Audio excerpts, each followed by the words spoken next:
পাঁচ জিনিসের পূর্বেই পাঁচ জিনিসের কদর করো। রাসূল আকরাম সাল্লাল্লাহু আলাইহি ওয়াসাল্লাম বলেন, পাঁচটা জিনিস আসার পূর্বেই পাঁচটা বিষয়ের কদর করো, মূল্যায়ন করো। এই পাঁচ বিষয় কি? এক নম্বর, রাসূল বলেন, ইনতানিম খামসান ক্বাবলা খামসিন শাবাবাকা ক্বাবলা হারামিক। বার্ধক্য আসার পূর্বেই তোমার যৌবনকালের কদর করো। বার্ধক্য আসার পূর্বেই তোমার যৌবনকালে কি করো? যৌবনের কদর করো। যৌবনের কদর কিভাবে করব? যৌবনকালের কদর কিভাবে করা হয়? মুফাসসিরিন কেরামের ব্যাখ্যায় বলেন যে তোমার যৌবনকালটা আল্লাহ তাআলার ইবাদতের মধ্যে লাগাইয়া দাও। কেন বা কি কারণ? কারণ যৌবনকাল খুব মজবুত একটা সময়। এই যৌবনকালে যে পরিমাণ আল্লাহ তাআলার ইবাদত করা যায়, বার্ধক্য চলে আসলে এই পরিমাণ ইবাদত করা যায় না।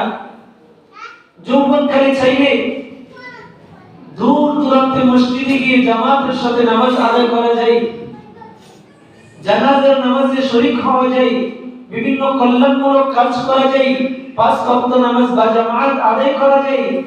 আল্লাহ তাআলার ফরজ ওয়াজিবাত বিধানগুলি মানার পরেও নফল ইবাদতের মধ্যে সময় দেওয়া চাই।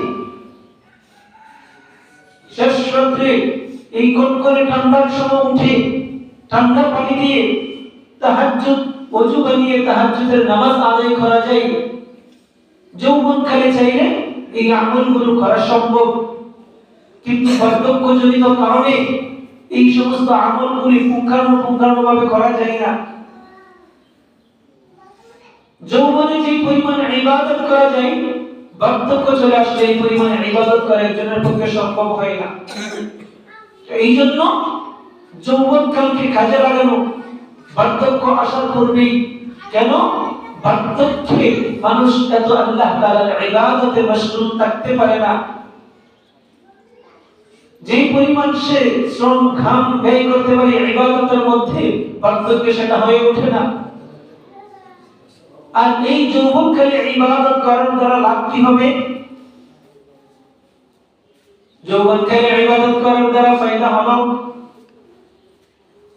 যদি কোন বান্দা অসুস্থ হয়ে যায় বার্ধক্যের কারণে, বার্ধক্যজনিত কারণে,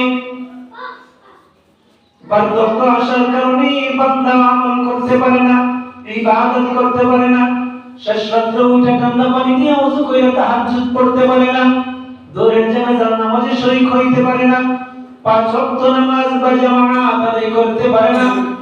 কিন্তু যৌবনকালটা সে এমন ভাবে কাটাইছে, আল্লাহ তাআলার প্রত্যেকটা ইবাদতকে পুঙ্খানুপুঙ্খানুভাবে মেনে নিয়েছে। কিন্তু বার্ধক্যজনিত কারণে যখন সে আল্লাহ তাআলার ইবাদত বندگی করতে পারতেছে না, আল্লাহ তাআলা ফেরেশতাদেরকে ডাইকা বলে, ও ফেরেশতারা তোমরা সাক্ষী রাখো, এই বার্ধক্য তো সে ইচ্ছা করে নেই, বার্ধক্য তো আমি দিয়েছি, এই দুর্বলতা তো আমি দান করেছি, বান্দা তো ইচ্ছা করে তার বার্ধক্য হয় নাই।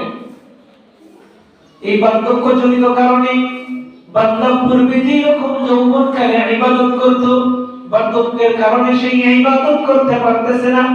সুতরাং তোমরা জেনে রাখো, শুনে রাখো, যৌবনকালে যে পরিমাণ বান্দা ইবাদত করত, সেই পরিমাণ ইবাদত বার্ধক্যজনিত অসুস্থতার কারণে না করতে পারলেও যৌবনকালের মতো ইবাদতের সওয়াব তার আমলনামায় লিখতে থাকো। লাভ আছে না নাই? লাভ আছে না নাই? যৌবনের ইবাদত এত গুরুত্বপূর্ণ ইবাদত, যৌবনকালের ইবাদতের পর বার্ধক্য চলে আসে, বার্ধক্যের কারণে বান্দা ইবাদত করতে কমজোর হয়ে যায়। কিন্তু রাসূল বলেন, এই বার্ধক্যজনিত কারণে ইবাদত না করতে পারলেও যৌবনে যে পরিমাণ ইবাদত করত, সেই পরিমাণ ইবাদতের সওয়াব আল্লাহ তাআলা তার আমলনামায় লিখতে থাকে। সুবহানাল্লাহ। এক হাদিসের মধ্যে আসছে, যৌবনকালের ইবাদত আল্লাহ তাআলার কাছে কত প্রিয় হয়,